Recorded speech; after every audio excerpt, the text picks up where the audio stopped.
Se abre la sesión. El acta de la sesión número 86 queda reglamentariamente aprobada y el acta de la sesión 87 se pone a disposición de los miembros de la comisión. La señora secretaria dará lectura de la cuenta. Gracias, presidente. Se recibió el siguiente documento. Oficio de Su Excelencia el Presidente de la República, mediante el cual hace presente la urgencia calificada de discusión inmediata para el despacho del proyecto de ley que modifica el artículo 19, número 1 de la Carta Fundamental para proteger la integridad y la indemnidad mental con relación al avance de las neurotecnologías. Es toda la cuenta, señor presidente.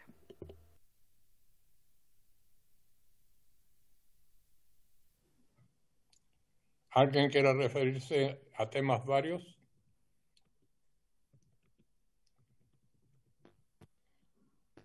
Muy bien. Siendo así, pasaríamos a el tema que convoca a esta reunión que ha sido citada con el objeto de continuar con el trámite de audiencia respecto del proyecto de ley de reforma constitucional iniciado en moción que modifica el artículo 19, número 1 de la Carta Fundamental para proteger la integridad y la indemnidad mental con relación al avance de las neurotecnologías, boletín número 13.827-19, en segundo trámite constitucional con urgencia calificada de discusión inmediata. Saludamos ahora ya formalmente al señor ministro, que está una vez más con nosotros. Muchas gracias. Entiendo que acompañado de don José Usal, jefe de la división jurídica. Tenemos como siempre con nosotros a don Raimundo Robert,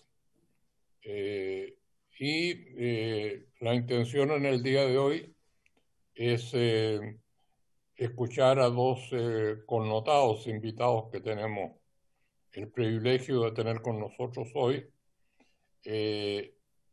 hacer la consulta del caso y luego proceder a la votación en general y en particular de este proyecto, cuya fecha vence el día 29 de este mes.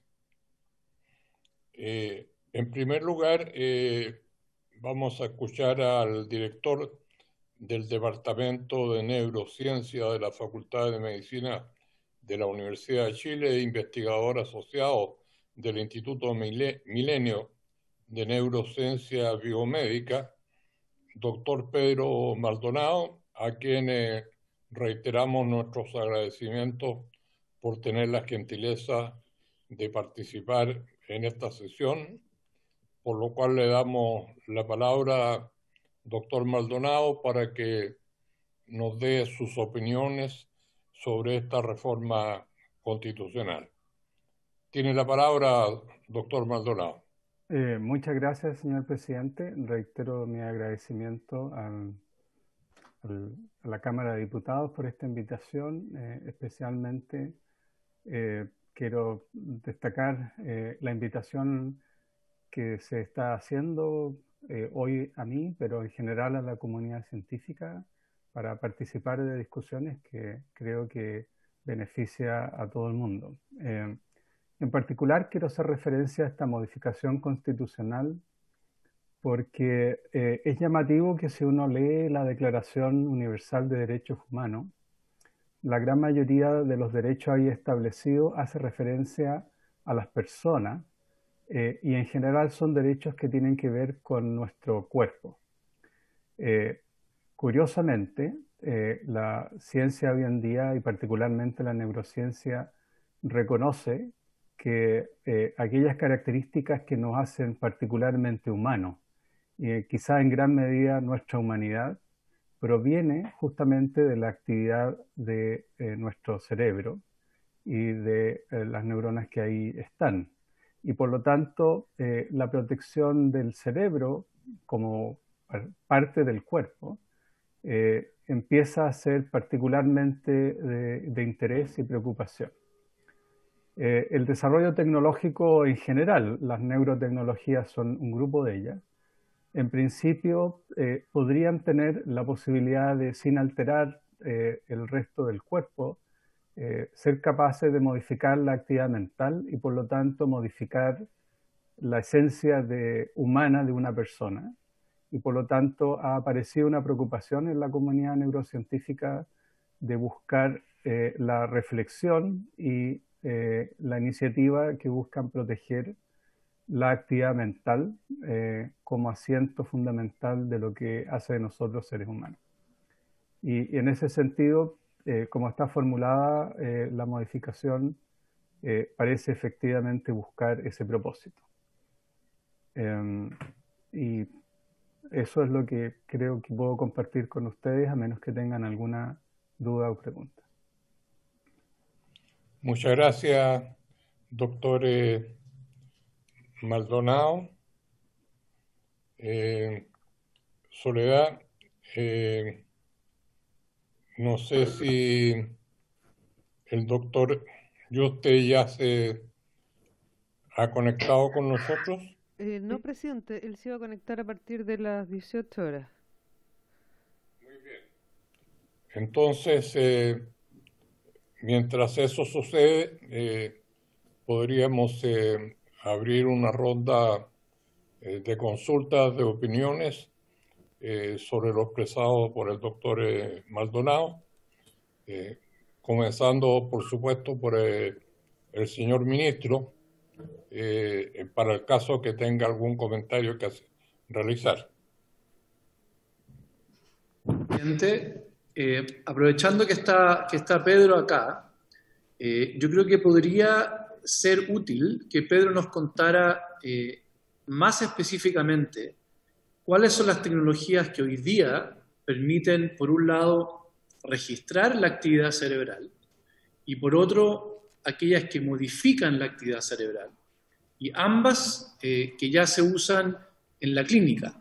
Se usan tanto para medir actividad cerebral en pacientes o incluso en sujetos que se han sometido voluntariamente a algunos estudios para ver actividad cerebral y su relación con alguna función.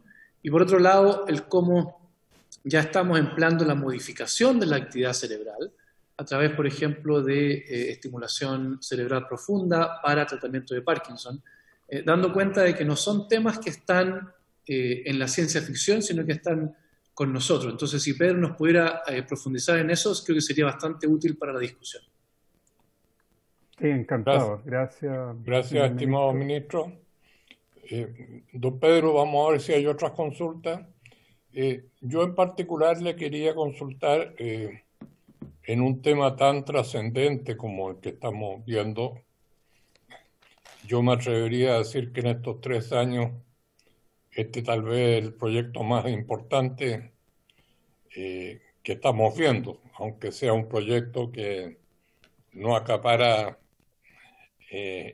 la información mediática, pero es de una trascendencia sobre el futuro del hombre y de la humanidad que es innegable. Doctor Maldonado, en términos de la comunidad científica mundial, a grandes rasgos, ¿qué niveles hay de adhesión a este camino que estamos adoptando de que por la vía constitucional y ojalá a futuro en la Declaración Mundial de Derechos Humanos esté este resguardo, o si hay voces disidentes respecto a esto? Y cuando digo voces disidentes, dejo de lado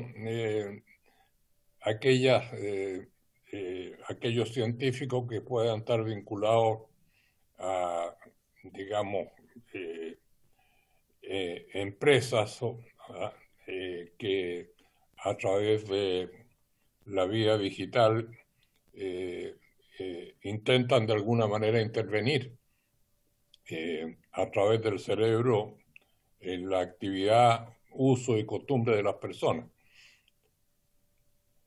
No sé si hay alguien más que ¿Tiene alguna consulta?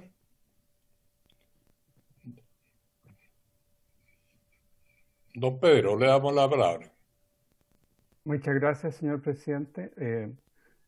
Al respecto, con la sugerencia del señor ministro, efectivamente, hace varias décadas que la ciencia ha podido leer o registrar la actividad de las células de nuestro cerebro, y con eso hemos entendido bastante algunas de las cosas básicas de cómo el cerebro mueve brazos y piernas o genera una percepción visual o de otra naturaleza. Y con ese conocimiento se han empezado a elaborar distintas neurotecnologías que han permitido conectar cerebros con dispositivos como robots o electrónicos, para que personas, particularmente pacientes que están imposibilitados de moverse, puedan hacerlo directamente con su mente. Esto ha sido desarrollado progresivamente y hoy en día el avance es bastante importante. Esta misma tecnología ha sido usada por el mundo privado, notablemente por la compañía de Elon Musk en su compañía Neuralink, con el propósito de conectar cerebros humanos con dispositivos electrónicos como celulares, etc., con el objetivo de aumentar las capacidades mentales. Por otro lado, la ciencia también ha podido escribir, si uno quiere, actividad eléctrica a través de la activación por pulso eléctrico del cerebro. Y esto en clínica se ha usado en varias formas, una de las cuales mencionó el señor ministro, ¿cierto? La estimulación cerebral profunda, que se ocupa en enfermedad de Parkinson, en depresión, distonías y otras enfermedades. Esta especie de estimulación eléctrica es más cruda y menos conocida que la lectura de la actividad eléctrica. La estimulación eléctrica es en gran parte ensayo y error. No tenemos y no existe un conocimiento detallado de los mecanismos que operan el cerebro para con mucha certeza activar el cerebro de una manera precisa. Y por lo tanto el avance en esa materia es todavía bastante temprano. Sin embargo, durante estas prácticas médicas han aparecido riesgos, donde los pacientes que se someten a estos tratamientos tienen experiencias que tienen que ver con, por ejemplo, sentirse otras personas o hacer cosas que ellos no quieren, y por lo tanto han empezado a aparecer los riesgos de que la intervención del cerebro puede evocar cambios en la identidad y toma de decisiones de las personas. Leer el cerebro no es tan riesgoso, excepto que obviamente impacta en la potencial privacidad de la actividad mental, y la preocupación es que dispositivos que sean capaces de leer actividad cerebral me priven a mí de mi identidad y privacidad que yo podría tener derecho. Escribir el cerebro, estimular, puede gatillar cambios en la manera en que pienso o tomo decisiones. Este es el estado del arte, y tanto investigaciones públicas como privadas buscan sofisticar estas dos especies de intervenciones. Por supuesto que el debate, y aquí respondo la pregunta del señor presidente, está centrado en una disputa científica acerca de cuándo y cuánto logros podrá realizarse con estas neurotecnologías.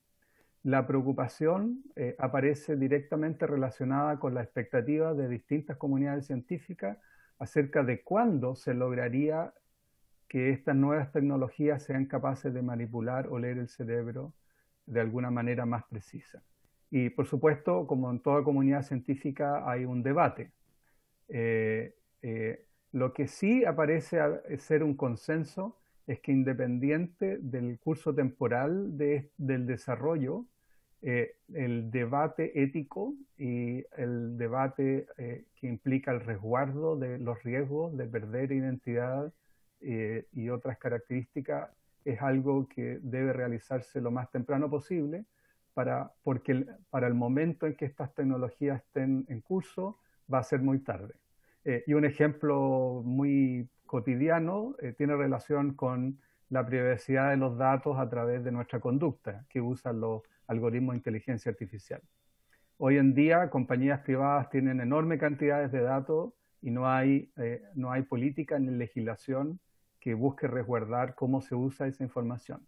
Es un ejemplo en que ahí llegamos tarde, ¿cierto? Con una discusión ética y legislativa. Pero con respecto a las neurotecnologías, no es claro si estamos haciendo algo demasiado temprano o demasiado tarde. No podría decir que hay un consenso en la comunidad, sino que hay un debate al respecto. Gracias, señor presidente. Muchas gracias, doctor Maldonado. No sé, Soledad, si el doctor Yuste ya está conectado. No, presidente, no todavía. Ya. No sé si Raimundo Robert, desde la mirada de la Biblioteca del Congreso que acompaña estas sesiones, ¿tiene alguna consulta que hacerle al doctor Maldonado?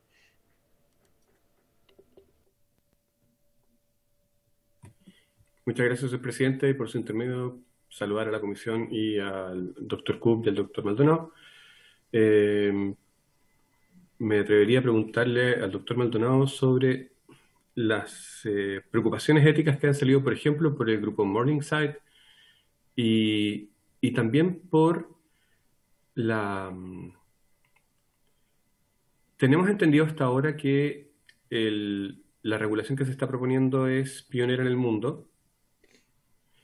Y quería hacerle estas dos consultas. Primero, si es que durante los últimos años el trabajo de Morningside como grupo ha ampliado su mirada y al mismo tiempo si es que efectivamente, según lo que usted conoce, estamos hablando de una legislación pionera. Sí, muchas gracias, Raimundo. No sé si contesto o espero que el señor presidente me dé la palabra. Sí, por favor, doctor Maldonado. Muchas gracias, no quiero romper protocolo acá. No, en esta comisión de ciencia cumplimos con el mínimo del protocolo porque por sus características tiene otro medio de funcionamiento. Así que por favor, adelante. Bueno, muchas gracias por responder. Con respecto al grupo Morningside, en su escrito inicial que salió en la revista Nature, hay 4 preocupaciones éticas, solo 3 de las cuales están cubiertos por los proyectos de ley y la modificación. Porque una cuarta preocupación ética tiene relación con lo que mencionaba sobre los datos que son recogidos a través de nuestra conducta y que son típicamente utilizados por algoritmos de inteligencia artificial. Esta preocupación ética no está siendo considerada en la legislación chilena. Me imagino que va a ser considerada dentro de un marco de la política de inteligencia artificial que está siendo formulada, pero no está dentro del espíritu ni la letra de esta ley, que explícitamente se refiere al uso de neurotecnología y más explícitamente las leyes se refieren a aquello que ocurre fuera del ámbito médico. Esto es importante. No hay en las propuestas de ley aspectos que regulen porque están contenidas en el Código Sanitario. Por lo tanto, las leyes están asociadas a neurotecnología en el ámbito más bien privado. La modificación constitucional, entiendo que eso cubriría tanto el ámbito médico como el no médico. Y por lo tanto protegería en forma amplia cualquier tipo de intervención. Y entiendo, como está formulada, que no hace solo referencia a neurotecnología, sino que a la ciencia y al desarrollo tecnológico en general. Por lo tanto, cubre cualquier otra potencial amenaza que podría llegar a este derecho. Las otras 3 preocupaciones éticas tenían que ver con privacidad mental, con la integridad mental de que una persona siga siendo ella, a pesar de que haya riesgo de modificación de su actividad cerebral, y de la libertad en la toma de decisiones, es decir, el libre albedrío. Nuestras decisiones tienen un origen neural en nuestro cerebro y potencialmente un conocimiento más acabado de lo que ocurre ahí y de intervenir podría, en principio, interferir en la libre decisión de las personas si es que hay manipulación cerebral, claramente. ¿Cuándo podría ocurrir eso y cómo? Es algo que todavía no sabemos. Muchas gracias, doctor Maldonado. Presidente, el diputado Torres está pidiendo la palabra. Víctor, por favor. Muchas gracias, presidente. No, una duda que me cabe respecto de la ubicación de este párrafo y de su redacción, y quisiera entender un poco el alcance, porque yo entiendo que el artículo 19 de la Constitución Política del Estado lo que establece es derechos de las personas. No obstante, este párrafo no habla de un derecho de las personas. Se cuelga el derecho a la vida y la integridad física y psíquica para establecer una función del desarrollo científico y tecnológico que estará al servicio de las personas, etcétera. Entonces, solo me hace ruido eso. No quiero echarle pelo a la sopa, si por último queda como téngase presente que así sea, pero tengo esa duda respecto de si debiera estar en este artículo 19, si debiera ser un artículo distinto, si debiera estar redactado de otra manera para el cumplimiento de la función o el objetivo que originalmente tiene el proyecto de ley. Eso, presidente, me gustaría que lo pudieran aclarar. Gracias. Muchas gracias.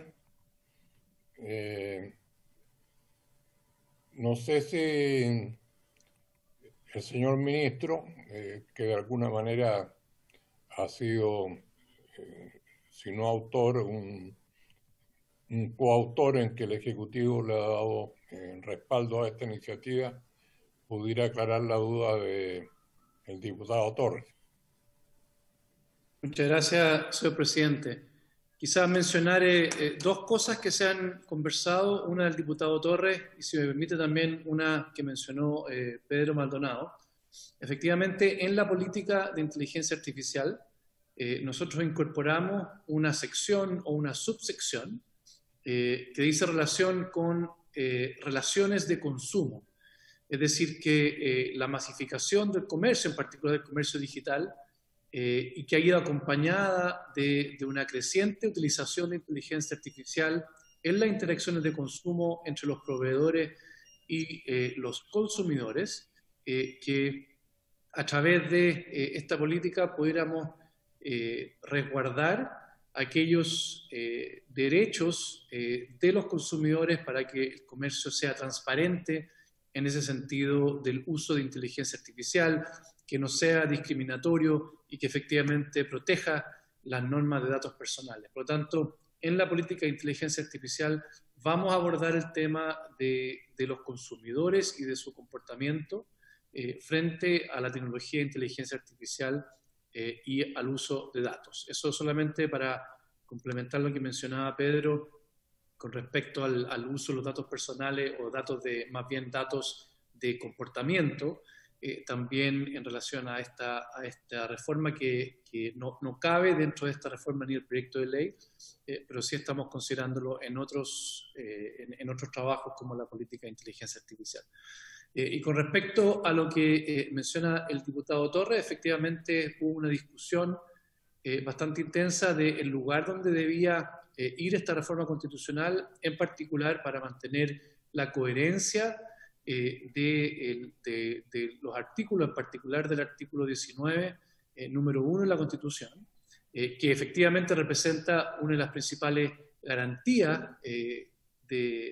a las personas, digamos, que está consagrada en la Carta Fundamental. Y se decidió poner ahí porque es aquella garantía que, por un lado, respeta, o más bien da la garantía del derecho a la vida, pero por otro, a la integridad física y psíquica. Y se prefirió trabajar entonces dentro de ese ámbito de la integridad psíquica para no crear una nueva categoría que no estaba contenida en la Constitución y así hacerla coherente a esta integridad física y psíquica. Esa fue una de las razones por las cuales se decidió entonces incorporar esta modificación constitucional en ese artículo, porque ya estaba contenido el concepto bajo el cual se podría trabajar no solamente la reforma constitucional, sino que después también el proyecto de ley, sin incorporar categorías nuevas ni en la Constitución ni en el proyecto de ley. Muchas gracias, estimado ministro. Presidente, en este instante acaba de conectarse don Rafael Yuste. Muy bien. Doctor Yuste, le damos la bienvenida y le agradecemos particularmente su disponibilidad para ilustrarnos con sus opiniones respecto a este importante proyecto. Se encuentra con nosotros el señor ministro de Ciencias, los miembros de la comisión y el doctor Pedro Maldonado, que ya nos ha entregado sus opiniones sobre este tema. Yo entiendo por lo que nos explicó el senador Girardi y el señor ministro Couve, que usted está al tanto y ha tenido una participación activa en las discusiones que están en el trasfondo de esta reforma constitucional. De manera que entiendo que no es necesario leer el texto porque ya lo debe conocer. Si no fuera así, la secretaria le leería el texto.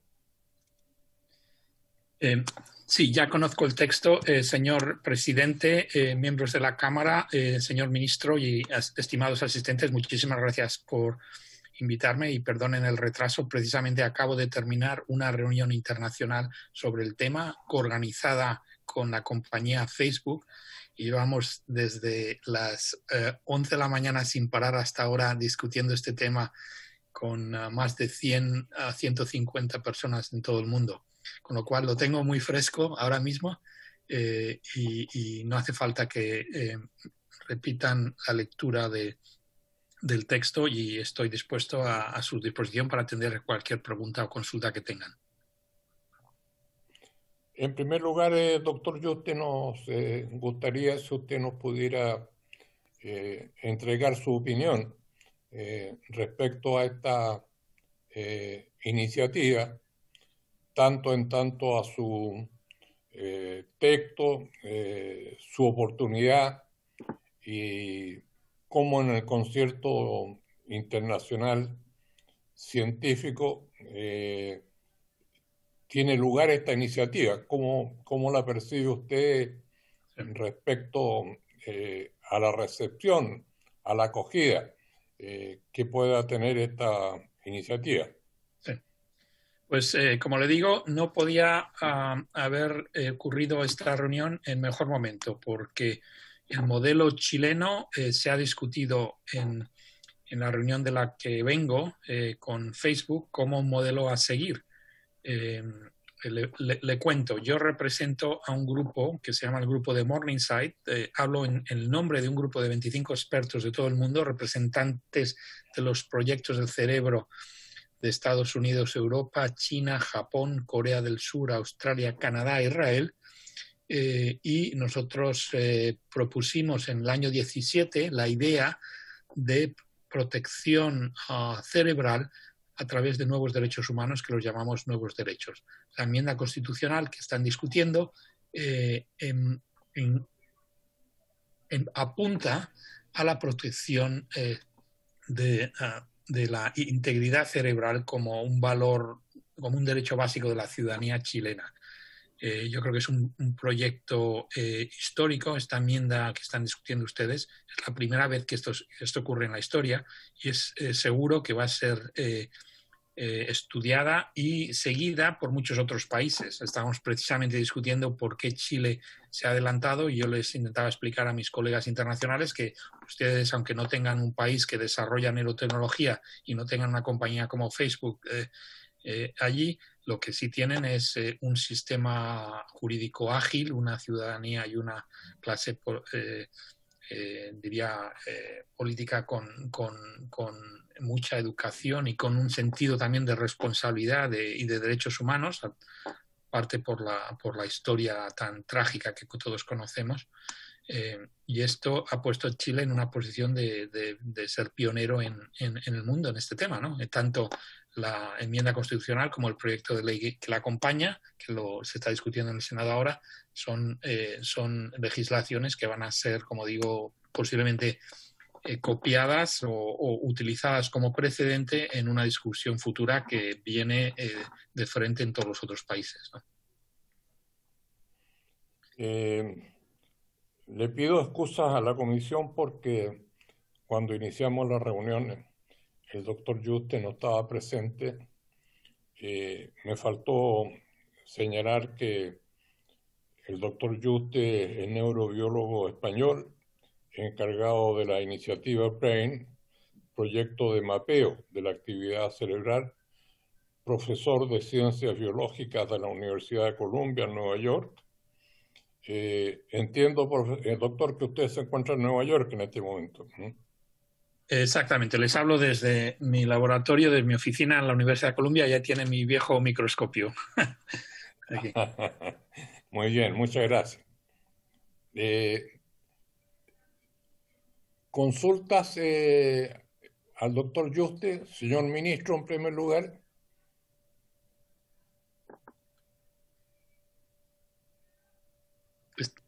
Solamente saludar al presidente a través suyo a Rafael. Un gusto de estar con él nuevamente de manera telemática aquí en Chile.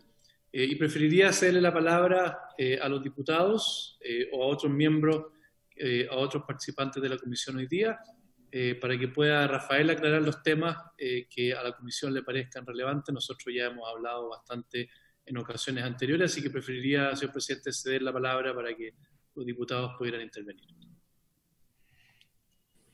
Gracias, ministro. ¿Se ofrece la palabra? Yo, señor presidente, si se puede hacer una... José Miguel, por Gracias. favor. Me gustaría hacerle... Rafael, me gustaría, por favor, hacerle la siguiente pregunta, muy básica, lo demás. ¿Cómo se interpreta por el círculo científico el concepto de integridad cerebral y cuáles son sus alcances? ¿Hasta dónde llega, hasta dónde puede llegar? ¿Trasciende, qué sé yo, la propia vida de la persona? ¿Trasciende, qué sé yo, el espectro individual de la persona? Eso, por favor, gracias. Señor diputado, el cerebro no es un órgano cualquiera del cuerpo, sino es el órgano que genera la mente humana. Esto es una cosa que la ciencia, la medicina ha demostrado repetidamente desde hace siglos.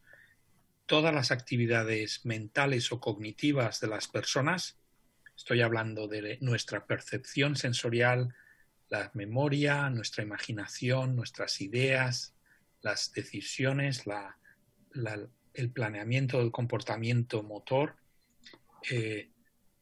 todo eso se genera en el cerebro a base de la actividad de las neuronas que se están disparando de maneras que todavía no entendemos completamente, pero estamos empezando a descifrar.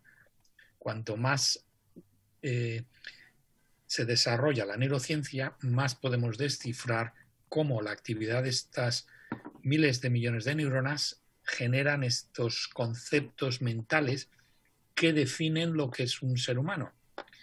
No solamente el cerebro no es un órgano más del cuerpo, sino el ser humano precisamente es el animal que se define a sí mismo por las actividades mentales y cognitivas. No estamos aquí porque tenemos buen riñón o buen corazón o buenos pulmones, sino por el cerebro. Toda la cultura de la humanidad, la civilización está basada en actividades mentales. Entonces, ahora con la neurotecnología que me preguntarán, ¿qué es esto la neurotecnología? Pues son métodos para poder registrar la actividad neuronal y para poder cambiarla. Métodos que pueden ser electrónicos, ópticos, magnéticos, moleculares, químicos, computacionales. Con esta neurotecnología es la primera vez en la historia que la humanidad abre la tapa del cerebro y puede ver lo que hay dentro, descodificarlo y cambiarlo. Y al hacer eso, se descodifica y se cambia la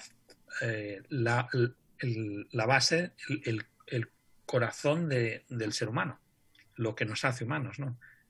Entonces, por eso estamos en una situación muy seria, porque tenemos ante nosotros la posibilidad de deshumanizarnos o cambiar el concepto de lo que es un ser humano a base de cambiar estos circuitos cerebrales. El concepto de integridad cerebral, engloba este carácter especial del cerebro, lo escribe en una constitución por primera vez.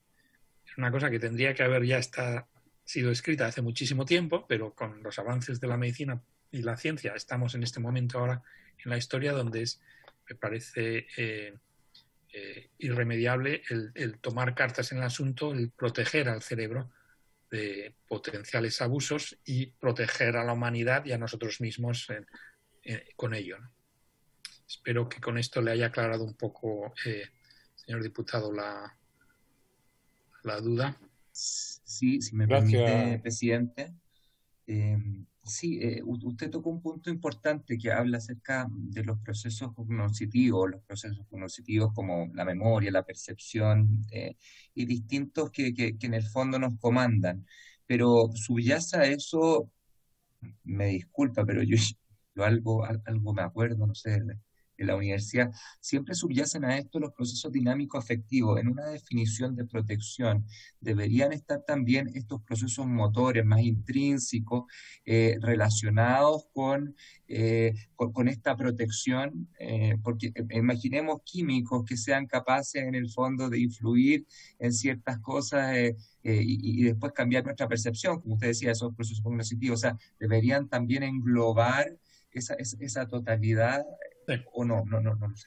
Sí, de hecho, saben ustedes perfectamente que pueden tomar una pastilla, un Valium, por ejemplo, y les puede cambiar la personalidad, y eso no es ciencia ficción, o sea, no es porque afecta al cerebro. Estos fármacos, las benzodiazepinas, se distribuyen por el sistema vascular, llegan al cerebro, afectan las neuronas, cambian las neuronas y cambia con eso la personalidad de las personas. Pero los fármacos están ya regulados, llevan siendo parte de la medicina desde hace 2000 años y están bien regulados, o por lo menos, quizá no de una manera perfecta, pero contemplados ya en las legislaciones existentes de los países y los estados. El problema que tenemos ahora con neurotecnología es que esto es otra tecnología completamente distinta. De hecho, un nombre que se utiliza de una manera coloquial para definir esta neurotecnología es electroceuticals. En vez de farmacéuticos, electrocéuticos. Son herramientas que ya no son químicas, que se las toma, sino ya son, como digo, ópticas o electrónicas que te alteran y te registran la actividad cerebral directamente. Entonces estamos con una tecnología completamente distinta que para hacer el problema más urgente, mucha de esta tecnología no es invasiva y tiene la misma definición legal que pueden tener un teléfono móvil, con el mismo tipo de protección que tuviera electrónica del consumidor. Pero no es un teléfono móvil que tienes en el bolsillo, es un dispositivo que te conectas al cerebro y, como digo, puede empezar a ser utilizado para el desciframiento de la actividad mental o la interferencia con la actividad mental. Entonces, por eso pensamos nosotros, como digo, recabando el apoyo y la opinión de un grupo mayor de expertos al cual represento, que tenemos una situación nueva, que hay que regularla de una manera específica, y a mí me parece que proteger la integridad cerebral es una manera directa y clarísima de definir en cuál es el norte de nuestra brújula, ¿no? qué es lo que queremos queremos garantizar en el futuro de una manera que la ciudadanía pueda estar más o menos protegida desde el comienzo. Un poco la idea es evitar lo que ha ocurrido con las tecnologías digitales, con las redes sociales, con Internet, donde la humanidad se ha lanzado a utilizarlas de una manera rápida y sin pensárselo dos veces, se han tirado al agua y después nos hemos dado cuenta 10 años más tarde que tienen muchísimas consecuencias negativas que se podrían haber evitado, pero es demasiado tarde para evitarlas. Lo que queremos es evitar estas consecuencias negativas con esta nueva ola, este nuevo tsunami que nos viene de neurotecnología. Gracias. Presidente. Tomás, ¿te está pidiendo la palabra? Sí. Gracias, presidente. Saludar a nuestros invitados, al profesor Yuste. Tengo la siguiente duda o reflexión que me gustaría aclarar. El proyecto que estamos viendo es una reforma constitucional para incorporar un artículo que luego uno pueda apelar de protección del Estado al respecto. Esa es la característica al estar en el 19. Y aquí se habla de propender especialmente al resguardo de la actividad cerebral, así como la información proveniente de ella. Bueno, las conductas que toman los individuos o los conjuntos humanos son el resultado de la actividad cerebral y son de algún modo información que proviene de ella. Y esas conductas hoy día son tomadas por las empresas, bueno, es la Big Data que hoy día se utiliza, ¿no es cierto?, para saber cómo nos movemos, a dónde nos movemos, qué compramos, cada cuánto compramos, cuáles son nuestros afectos, nuestras aspiraciones, nuestros temores, etc. En rigor, toda esa información proviene de la actividad cerebral y por lo tanto información que proviene de ahí. Mi pregunta para el profesor es si le parece que tal como está así redactado específicamente esto, cubre eso y hasta dónde se podría llegar de protección, digamos, respecto de la utilización que se hace hoy día de las particulares conductas, tanto individuales como de conjuntos, que hoy día están a la base de la utilización de las empresas, de los grupos políticos, de las organizaciones de todo tipo, de los estados. Entonces es un tema no menor, digamos, que se puede llevar a mucho más allá. No sé cuál es la reflexión que tiene al respecto. Sí. Diputado Hirsch, evidentemente está todo conectado, es una muy buena pregunta. Y si sigues tirando del hilo de la actividad cerebral, llegas a la actividad motora y de ahí llegas al comportamiento, y de ahí llegas a muchísimas otras cosas, a la vida entera, ¿no? Entonces, a la vez es necesario definir una línea en la arena que proteja por lo menos el comienzo de esta cadena de consecuencias, ¿no? A nosotros nos parece que la definición de la actividad cerebral y la información extraída de ella se interpretaría desde el punto de vista jurídico de una manera más directa, no de una manera indirecta. Quiero decir, lo que estaría protegido sería la minería de estos datos cerebrales. Esto estaría protegido porque pertenecería, según este principio constitucional, sería un derecho básico de la ciudadanía, la integridad del cerebro y la integridad, el acceso a estos datos que llamamos neurodatos o datos cerebrales, ¿no? Pero de ahí yo no interpretaría, y no soy jurista, pero yo no interpretaría estos términos de una manera indirecta, porque claro, evidentemente ahí abres la puerta y entra. Sí. Presidente, perdón, van a votar ahora en sala. Están dando a los timbres a votar. Tenemos una consulta también del diputado Torres y el diputado Brito también estaba pidiendo la palabra. Yo no sé, Soledad, porque llaman a votar a veces con 15 minutos de anticipación, entonces si usted tiene la posibilidad de ver ahí. Sí, no se averigüe, van a llamar, o sea, ahora sí están llamando a votar, están llamando a votar hace mucho rato. Y ahora sí que se va a votar. Yo quisiera preguntarle al doctor Yuste, al doctor Maldonado y al señor ministro si están en condiciones de excusarnos por 10, 15 minutos para poder cumplir con nuestra obligación de votar en la sala y luego regresar a la reunión. Doctor Yuste. Absolutamente, sin problema ninguno. Muy bien. Doctor Maldonado. Sí, por supuesto. Encantado de esperarlo. Señor ministro. Sí, señor presidente, yo espero. Muy bien, muchas gracias. Y entonces retomamos la reunión en 10, 15 minutos. Muchas gracias.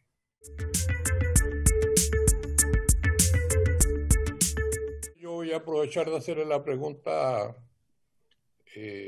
a ambos invitados, incluso al ministro.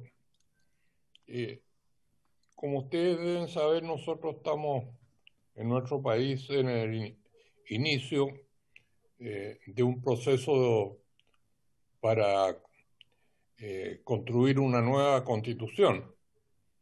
Y esto tiene la particularidad de que es una convención constituyente formada por delegados electos por votación popular, lo cual sucedió hace pocos días atrás. Este es un tema muy trascendente porque afecta a todos los ciudadanos, consciente o inconscientemente. Y la pregunta que quería hacerles, de acuerdo a su experiencia, ¿cuán fácil o qué experiencias hay para que la sociedad en su conjunto, o la mayor parte de la sociedad, tome conciencia de un tema que está originado en cuestiones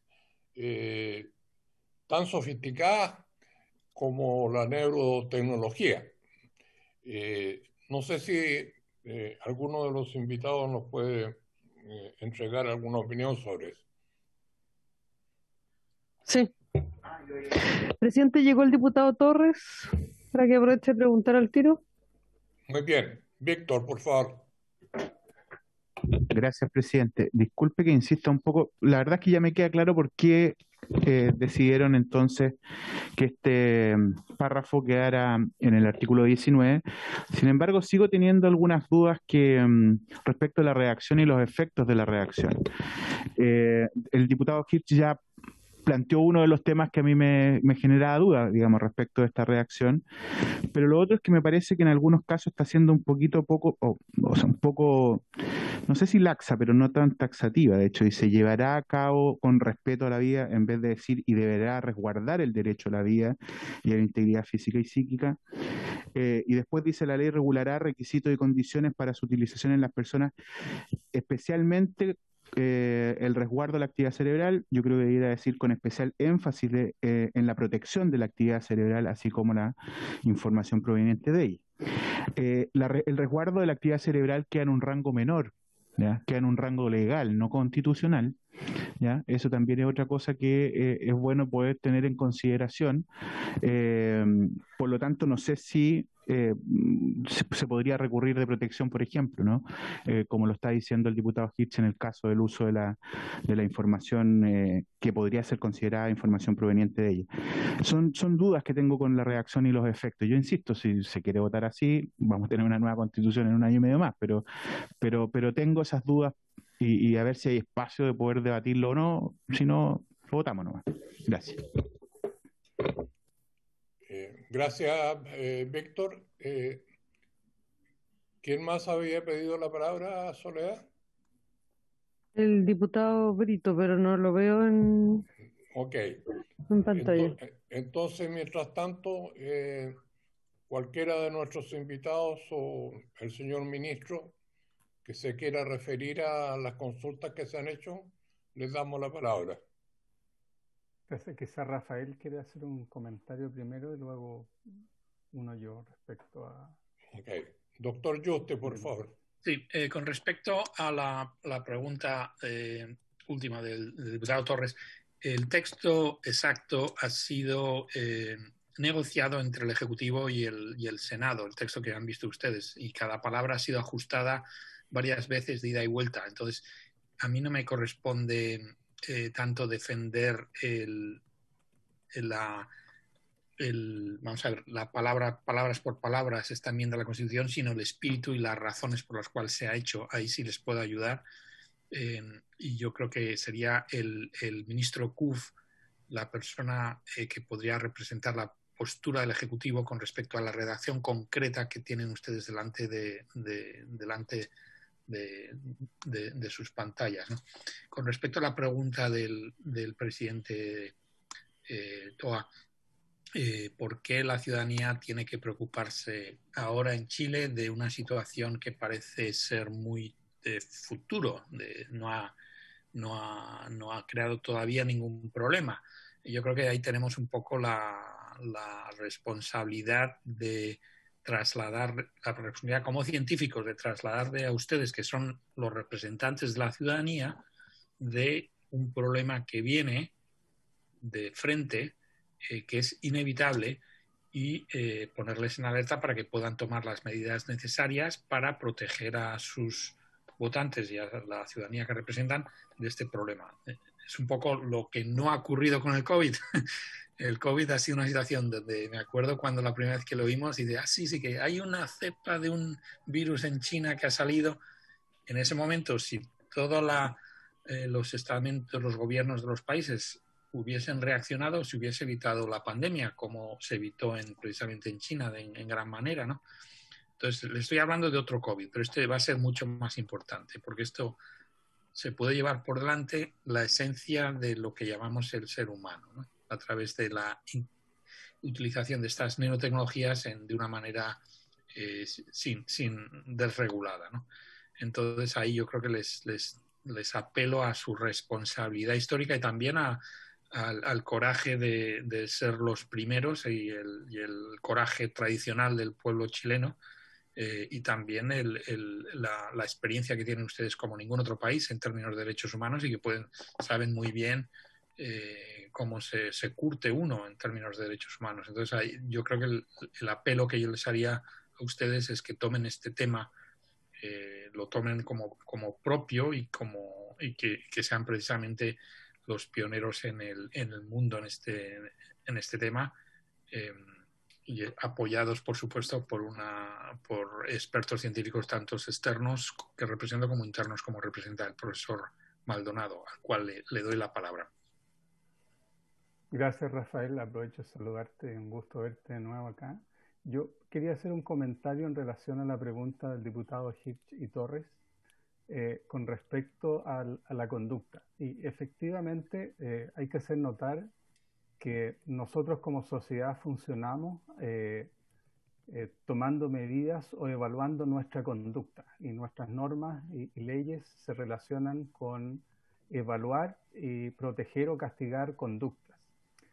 Y porque nuestra mente siempre ha estado fuera del alcance de la comunidad científica o tecnológica. Pero justamente el riesgo en que podemos enfrentarnos hoy en día de que la conducta va a seguir estando al acceso de todos, pero por primera vez ahora esta actividad mental a la cual no teníamos acceso puede estar en riesgo de ser accesible y modificable.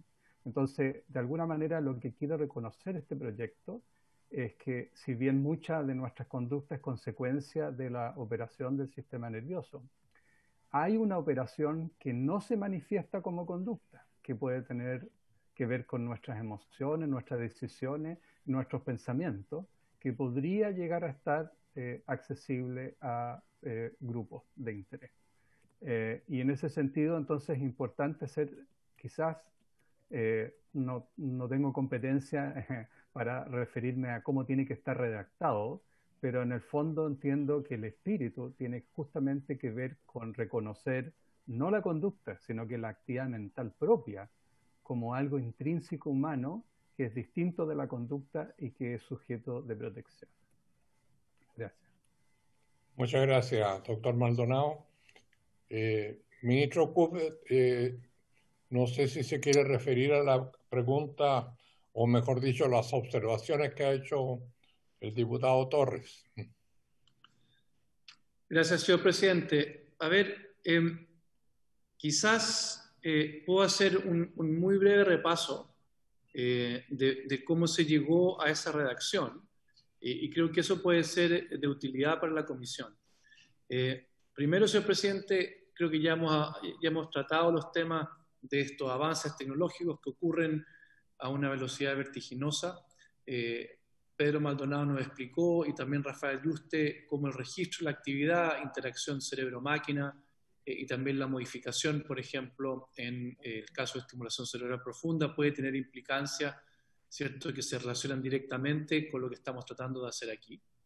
Y no solamente eso, sino que también hay un tema con los datos, ¿no?, con los grandes volúmenes de datos, y hoy día la capacidad que nos da la ciencia de datos, la inteligencia artificial, que son siempre muy útiles para hacer investigación y desarrollo, pero también para aplicaciones clínicas, entre otras. Entonces no hay duda, señor presidente, que estamos frente a un tema que es muy relevante para la ciudadanía, como mencionó Rafael Yuste, donde nos estamos anticipando, estamos tratando de legislar algo que quizás no muchas veces podemos hacerlo, de anticiparnos y poder prepararnos para una gran revolución que ya comenzó y que sí nos deja un espacio de acción, pero ciertamente que ya estamos claramente en el medio de ella. Por lo tanto, es un buen momento, no estamos tarde, pero es un buen momento para hacerlo, y eso nos da una ventaja en relación a otras tecnologías que no hemos alcanzado a legislar. Con respecto a la indicación misma, señor presidente, creo que hay que reconocer que esto fue parte de un trabajo colaborativo que nació en el seno de la Comisión Desafíos del Futuro en el Senado, y que se recibieron tanto aportes del mundo científico como de constitucionalistas. Es una discusión bastante profunda con constitucionalistas. También nosotros participamos como ejecutivo, y se terminó entonces con un texto de consenso que se trabajó bastante entre los asesores legislativos, y nació entonces como un texto de consenso que luego fue aprobada, como ustedes bien saben, en la sala por 39 votos a favor y ninguno en contra y sin abstención. El texto mismo, señor presidente, me gustaría leerlo y tratar de explicar los tres componentes que yo veo como esenciales de la composición de este texto que se llegó de consenso. Y el texto que se incorpora, ¿cierto?, en un párrafo final al numeral 1 del artículo 19, dice: el desarrollo científico y tecnológico estará al servicio de las personas y se llevará a cabo con respeto a la vida y a la integridad física y psíquica. Luego dice: la ley regulará los requisitos y condiciones para su utilización en las personas. Y un tercer aspecto dice: debiendo propender especialmente, así como la información proveniente de ella. Entonces, como ustedes pueden ver, hay tres componentes en este párrafo, hay tres componentes en esta indicación de consenso. La primera tiene que ver con que la ciencia y la tecnología están al servicio de las personas. Esa es una primera incorporación que se consensuó a partir de una indicación que hicimos nosotros como Ejecutivo, porque estamos poniendo entonces en la Constitución el uso de la ciencia y la tecnología en beneficio de las personas, y que se llevará a cabo con respeto a la vida y a la integridad física y psíquica, y por eso que está contenido en este artículo 19 de la Constitución. Allí hay entonces un tema macro, un tema general, de cómo, ¿cierto?, vamos a propender a los beneficios de la ciencia y la tecnología. Luego, que la ley regulará cómo se cumplirá entonces esa garantía. La ley regulará los requisitos y condiciones, ¿cierto?, para su utilización en las personas. Entonces aquí decimos, primero hay un acuerdo general de la ciencia al servicio, la ciencia y la tecnología al servicio de las personas, y que la ley regulará los requisitos y condiciones para que se utilicen en personas. Y luego entonces hacemos un énfasis en aquello que es propio de los neuroderechos o de la neurotecnología, que es que cuando la ley regule los requisitos y condiciones para su utilización, deberá propender especialmente al resguardo de la actividad cerebral y de la información que proviene de ella, no haciendo una distinción de la información directa o indirecta, porque estamos también poniendo en la primera frase de esta indicación que se llevará a cabo con respecto a la vida y a la integridad física y psíquica. Por lo tanto, estamos englobando ahí una serie de condiciones que de alguna manera quedan cubiertas por digamos, este primer componente macro de la indicación. Tres componentes, entonces, uno grande de ciencia y tecnología, luego que la ley regulará esto, y especialmente tomará en consideración entonces el resguardo de la actividad cerebral, así como la información. Yo creo que esta es una indicación, señor presidente, que se generó, como dije, por un amplio consenso, requirió mucho trabajo, parte de la base de una indicación que planteamos como ejecutivo, y luego se incorporaron elementos adicionales que le hicieron acercarse al tema de los neuroderechos y neurotecnología. Es una indicación muy necesaria también pensando en los avances vertiginosos de la ciencia y la tecnología, y que siempre estos avances tienen posibles beneficios, pero también amenazas y riesgos de los cuales tenemos que protegernos. Por lo tanto, yo celebro que se haya consensuado esta indicación y que esté contenida en, como dije al principio, en una de las principales garantías que están consagradas en la Carta Fundamental, que es el derecho a la vida y la integridad psíquica. Y solamente para terminar, que este texto también deja, diría yo, el camino bien pavimentado para que luego en el proyecto de ley, que hoy día se está discutiendo en la Comisión Futuro del Senado, tenga este párrafo como una norma matriz o como una guía que después entonces permita avanzar de manera mucho más precisa en el proyecto de ley de neuroderecho. Por lo tanto, creo que haciendo esta reforma constitucional va a dejar muy bien encaminado un proyecto de ley que es mucho más específico y que va a normar, que va a establecer cuáles son las condiciones y cuál es la regulación que debe tener esta reforma constitucional. Así que yo creo que ha sido un trabajo bien intenso en la Comisión del Senado, también en la sala cuando se discutió, y me parece que nosotros también estamos muy disponibles para continuar con esta discusión, ya sea de la reforma o del proyecto de ley que va a venir a continuación. Espero que eso haya aclarado, señor presidente, al menos el espíritu que está contenido en la reforma constitucional que se propone. Muchas gracias, señor ministro. Diputado Torres, no sé si queda satisfecho o queda más de acuerdo con esta redacción, o si mantiene sus dudas, entendiendo que independientemente de que esto lo votemos hoy, está la posibilidad de presentar alguna indicación posterior en la sala, de manera que no podemos decir que esto, una vez aprobado aquí, quede absolutamente sellado. No sé si Víctor está todavía ahí. Sí, estoy acá, presidente. Estaba escuchando con mucha atención al ministro. Solo decir que yo no he puesto en duda alguna, digamos, que ha habido una voluntad importante de los senadores con el Ejecutivo de tener una redacción que pueda cumplir con el objetivo que se ha propuesto. Yo en el fondo comparto el sentido de lo que se está aquí votando. Tengo dudas del efecto que va a tener esta redacción. Creo que son dudas bien legítimas y que todavía permanecen. No obstante eso, presidente, yo no voy a oponerme a votar hoy día. Estoy disponible a aprobar incluso esto, pero como usted dice, teniendo la posibilidad de estudiar de aquí a la sala, eventualmente alguna reacción si es que me queda duda del efecto. Si yo lo que quiero es que la norma quede escrita de tal manera que tenga las consecuencias suficientes para los objetivos propuestos. Es simplemente ser a lo mejor un poquito más prolijo en tratar de leerlo y convencerme, pero entiendo la buena voluntad detrás, no hay ningún cuestionamiento sobre eso. Sí, presidente. Muchas gracias. José Miguel.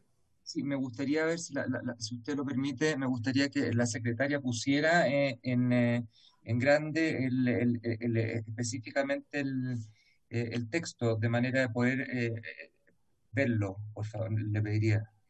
Gracias. Señor presidente, yo solamente, permítame mencionar una pequeña cosa. Por favor, ministro. Muchas gracias. Sí, con respecto a lo que dice el diputado Torres, yo creo que es importante también recordar que esta es una moción parlamentaria. Nosotros hemos participado de la discusión, pero que esto es una moción parlamentaria y por lo tanto nosotros estamos aquí como habiendo participado de la discusión, digamos, pero no liderando el proyecto, para que también el diputado Torres también tenga esa claridad cuando hablamos de posibles modificaciones. Esto es algo que está impulsando el Congreso mismo, señor diputado. Muy bien, gracias, ministro. Bueno, en pantalla está la modificación constitucional, que bueno, es muy breve y entiendo que todos la están viendo en este momento. Sí. Presidente. Sí. Presidente Pablo Cast, por acá. Sí, Pablo, por favor. La palabra. Adelante. Muchas gracias, presidente. Bueno, por supuesto, estaba escuchando atentamente, saludar a todos los aquí presentes, agradecer las visiones y el enriquecimiento del debate que se ha producido por parte de don Rafael, don Pedro y del ministro, por supuesto. Yo quería preguntar quizás por una lista que se mencionó tangencialmente por parte del ministro Andrés Kuhn, del debate que se dio en el Senado, porque yo también comparto plenamente las consideraciones que ha planteado el diputado Torres, el diputado Hirsch, en cuanto a que hay aristas que es muy difícil hoy día, a la luz de lo que es, de lo que vemos simplemente en este espacio de tiempo, que puedan ocurrir con el desarrollo tecnológico, cómo va a finalmente derivar esto en las posibilidades de interferencia en la salud física, en los datos personales, etcétera. Pero llevándolo como a la lista que mencionaba el diputado Torres y a la discusión constitucional que mencionó el ministro que se dio en la Cámara del Senado, yo creo que es correcto preguntarse cuál sería la forma o mecanismo en que se podría eventualmente judicializar un problema o un conflicto si es que alguien decidiera llevar esto a la justicia por una violación constitucional. Entonces, claro, yo entiendo que nuestro rol acá, y hemos profundizado mucho en la arista neurológica, científica, ¿cierto?, de este proyecto de ley, de esta moción. Pero sí, yo creo que es correcto preguntárselo, un poco extendiendo la reflexión que hacía el diputado, si es que alguien, por ejemplo, en términos farmacológicos, pudiera verse vulnerado con esto en su intimidad física y psíquica. ¿Qué pasaría, por ejemplo, con aquellas, no sé, adicciones, por ejemplo, que se podrían generar tecnológicamente, con juegos, software, etcétera? ¿Qué podría ocurrir? Entonces, creo que se abre efectivamente una infinidad de derivadas que sin duda van a existir en la evolución de esta ley aplicada a la sociedad. Pero preguntarle al ministro un poco cuál fue la visión de los constitucionalistas, que aquí, por supuesto, en el debate no hemos tenido, de que cómo se podría eventualmente llegar a transformar esto en un conflicto entre el Estado de Chile y una persona que decidiera llevar esto a esa lista. Muy bien. Tengo otra pregunta también. José Miguel. Sí, yo en cuanto a la redacción, hay un tema que me hace un poco de cuestionamiento, y es con respecto a que dice el desarrollo científico y tecnológico estará al servicio de las personas, pero nos estamos refiriendo a la persona. Y yo creo que cuando estamos hablando de sociedad, etcétera, yo creo que el derecho a la vida, el artículo número 1, está referido específicamente a la persona como individual, y yo creo que también debería aquí cambiarse específicamente a eso, porque puede haber algo que quizás beneficie a la sociedad en general, pero atente contra quizás una persona en específico. Entonces, no sé si se entiende o vendrá, me gustaría que el ministro quizás pueda responder eso. Gracias, José Miguel. Bueno, respecto a lo que decía Paulo, yo por supuesto que no soy constitucionalista, pero entiendo que esta es una reforma constitucional, que por tanto difícilmente se puede discutir su pertinencia, y las derivaciones de esta reforma van a estar contenidas en leyes. Y esas leyes, bueno, podrían ser cuestionadas desde el punto de vista de infringir el ordenamiento constitucional. Ahora, respecto a materias más formales, como la que señala José Miguel, respecto a que habla de las personas y no una persona, yo entiendo que todo esto se podrá, en caso que haya miembros de la Cámara interesados en cambiar un poco la redacción, están las instancias posteriores para poder hacerlo. No sé, ministro, si usted se quiere referir a estas dos últimas intervenciones. Presidente. Sí, muchas gracias, presidente. A ver, primero, yo creo que tanto en el Senado, lo que se dio en la comisión, como después en la sala, y lo que se ha dado acá, una discusión, como decía el diputado Kass, de temas que son muy propios de la neurociencia, de la neurotecnología y también de los aspectos más bien constitucionales y las posibles implicancias de esto. Han sido debates de muy buen nivel, han sido debates de muy buena calidad. Y en ese sentido, para responder adecuadamente las preguntas que plantea el diputado Kass, también el diputado Castro, obviamente yo no soy constitucionalista. Como dije anteriormente, nosotros hemos estado presentes acompañando este proyecto, pero creo que no sería una mala idea tener aquí también la opinión de algunas personas que son expertas en estos temas y que puedan ver esta reforma constitucional de una manera armónica con el resto de la Constitución y cómo va después a tener implicancia en las leyes, que también deben conservar esa armonía entre todo el cuerpo legislativo que abarca temas como la protección de datos personales o la investigación en seres humanos, etc. Entonces, yo creo que aquí los temas bien de fondo, constitucionales y legislativos, y hemos escuchado a los expertos neurocientíficos, no sería quizá una mala idea, señor presidente, que también tuvieran aquí en la comisión algunos constitucionalistas que dieran su opinión respecto ya a la redacción mucho más fina del párrafo acordado en el Senado, que yo creo que yo me excedo un poco mis conocimientos y capacidades en la materia. Muchísimas gracias, señor presidente. Presidente, diputado Torres por acá. Sí, por favor, adelante. Ya, me va a odiar, presidente, pero... No, está bien. O sea, es la preocupación propia del parlamentario. Yo siento una profunda responsabilidad en lo que hacemos habitualmente. Ya llevo 12 años, entonces conozco un poco algunas aprehensiones que se generan precisamente porque si sale mal redactado esto pudiera llegar a tener algunos problemas. Como hoy día está con discusión inmediata, yo quisiera hacerle una sugerencia de procedimiento, presidente, pero concordado con el Ejecutivo, obviamente. Y el procedimiento es, si pudiéramos votar el proyecto hoy día para cumplir con la discusión inmediata, pero que el Ejecutivo pueda retirarle la urgencia cuando llegue a sala, de tal manera que podamos poner indicaciones y vuelva a su discusión en particular. Y después, discutido en particular, podemos invitar a algún especialista constitucional que nos pueda resolver las dudas. Ahora, si el texto sale igual, pero tenemos las dudas aclaradas, vamos a estar tranquilos de lo que estamos legislando y vamos a haber sido responsables. Pero si esas dudas tienen algún grado de asidero, vamos a tener la oportunidad de poder hacer una modificación para llegar a un mejor texto. Entonces, yo sugiero, presidente, eso, que procedimentalmente cumplamos con la urgencia actual, votemos hoy día, se despacha a sala, pero que el Ejecutivo se comprometa a retirar la urgencia para poder ingresar indicaciones, porque si no, no podemos ingresar indicaciones en la sala, ¿ya? Si se mantiene la discusión inmediata o la suma urgencia. Eso, presidente. Gracias, Víctor.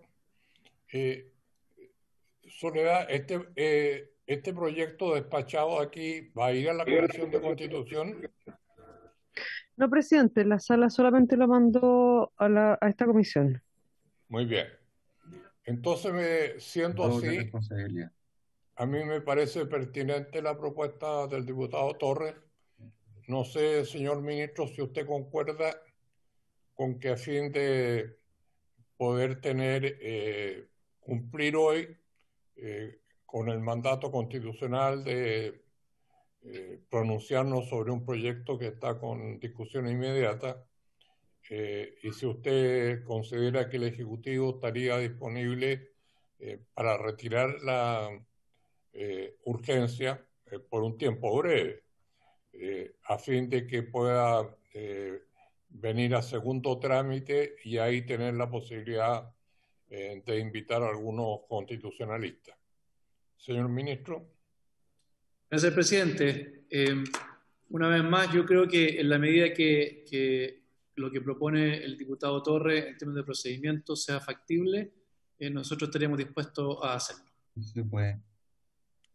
Muy bien, muchas gracias. Entonces procederíamos, Soledad, a votar el texto en el entendido que vamos a tener más tiempo para analizarlo en segundo trámite, en particular en la comisión, para lo cual yo desde ya les pido sugerir el nombre de algunos constitucionalistas por parte de los miembros de la comisión. ¿Procedemos a tomar la votación, Soledad? Ya, presidente, ¿votamos en general y en particular a la vez? Entiendo que sí, ¿no? Ya. Señor Brito. Presidente, antes de empezar, por favor, es que si es que votamos tanto en general como en particular, yo creo que votando en general cumplimos el mandato constitucional, pero si votamos aparte en particular, se nos va a ir a la sala por una cuestión de técnica, ¿o no? Sí. Corríjame, por favor, señor secretario. Presidente, la idea es precisamente despachar el proyecto a la sala, que el Ejecutivo le quite la urgencia, objeto de que se puedan presentar indicaciones en sala y vuelva a comisión a segundo trámite reglamentario. Entiendo esa es la propuesta del diputado Torres, sí, no la habíamos consultado. Claro, porque siendo un solo artículo, no sé, Soledad, si cabe votarlo en general y no en particular. Claro, si no hay indicaciones presentadas, lo que corresponde es votarlo en un solo acto. Exactamente. Ya, pero tenemos la seguridad de que vamos a tener la oportunidad de que vuelva a la comisión. En la medida que el Ejecutivo le retire la urgencia. Cosa que se puedan presentar indicaciones en la sala. ¿Estaríamos de acuerdo con eso? Muy bien. Entonces pasamos a la votación, Soledad. Perfecto. Señor Brito.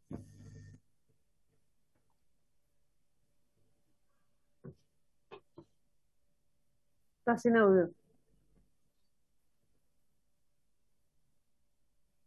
Ahí tiene audio. Ahí por favor. Sí. Señor Castro. Por favor, señor secretario. Disculpe, que por el trabajo me está justo presionando por otro tema, disculpe. Señor Hit. A favor. Señor Cast. Por favor. Muchas gracias. Señor Rosas. A favor. Señor Torres. A favor. Señor Van Rysselberghe. A favor. Presidente. A favor, secretaria. Por la afirmativa, 8 votos, ninguno en contra, ninguna abstención. Aprobado por unanimidad. Muy bien. Diputado informante. El que corresponda de acuerdo a la secuencia. Sí, la verdad es que no llevamos un orden alfabético, presidente, en esta comisión. Usted, pues, presidente. Empecémoslo ahora, el orden alfabético. Parte el presidente. Hemos tenido muy poquitos proyectos.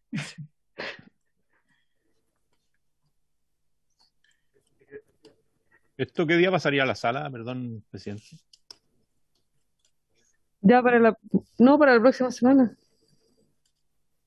Al estar con discusión inmediata debería tener preferencia en la tabla de la próxima semana. El día martes. Probablemente el miércoles. Siempre que el Ejecutivo no le retire la urgencia. Claro, pero estamos pidiendo que se retire para poder justamente discutirlo un poco más con constitucionalistas. No, señor ministro. Sí, solamente, señor presidente, para reiterar entonces que nosotros, y aquí está conmigo el jefe de nuestra división jurídica, vamos entonces a proceder a quitarle la urgencia para dar tiempo a la indicación y vamos a trabajar entonces con Sexpress para hacer eso mañana mismo. Muy bien. Muchas Presidente. gracias. Muchas gracias, ministro. Presidente, diputado Torres, incluso podría el Ejecutivo mantenerlo hasta que lo pongan en tabla y una vez puesto en tabla, hacer el retiro. Eso es lo que yo iba a sugerir, porque si no puede quedar eternamente esperando en la sala. Pero retirársela una vez que ya se ponga en tabla. El mismo día miércoles. Con discusión inmediata están obligados a ponerlo en tabla el martes. No, por eso, pero si le quita ese rango, claro, no vamos a poder discutirlo hasta un tiempo más. Pues, claro. No, lo ponen en tabla para el martes y el martes se quita la urgencia para que nosotros podamos ingresar las indicaciones. Se aprueba en sala y luego vuelve a la comisión para discutir las indicaciones. Ya, pero no hay inconveniente a lo que propone el ministro de que ellos mañana van a retirar la urgencia. No, porque entonces no van a poner en tabla, presidente. No, ahí el ministro tendría que hablar con el presidente de la Cámara. Tendría que hablar con el presidente de la Cámara para que él solicite el acuerdo de comité, que es la otra forma de que vaya priorizado en las tablas. Pero es que es más fácil, presidente, que primero se mantenga la urgencia y con eso quede en tabla el martes o miércoles, y cuando ya esté en tabla que se le quite del gobierno la urgencia. Señor ministro, ¿estamos de acuerdo en eso? Según lo que entiendo entonces, señor presidente, vamos a esperar que se ponga en tabla y en ese momento retiramos urgencia. ¿Esa es la solicitud? Exacto, esa es la figura. Ok, estamos entonces. O sea, hay que estar atento ese día, perdón, señor presidente, hay que estar atento ese día para ese mismo día quitarle la urgencia cuando esté ya discutido en el fondo. De esa forma ahí vuelve y no tenemos problema, porque si no, lo que van a hacer es que vamos a tener que votarlo en la sala y ahí se nos pierde, pues se nos va para arriba, para el Senado. Presidente, un comentario, sí, Pablo, que me gustaría ojalá que quedara expresamente claro aquí en la comisión, de que es una solicitud de la comisión, y que no es una propuesta del Ejecutivo, porque claramente hacer eso, por supuesto, priorizarlo de esta manera para quitarle la urgencia, se va a generar quizás alguna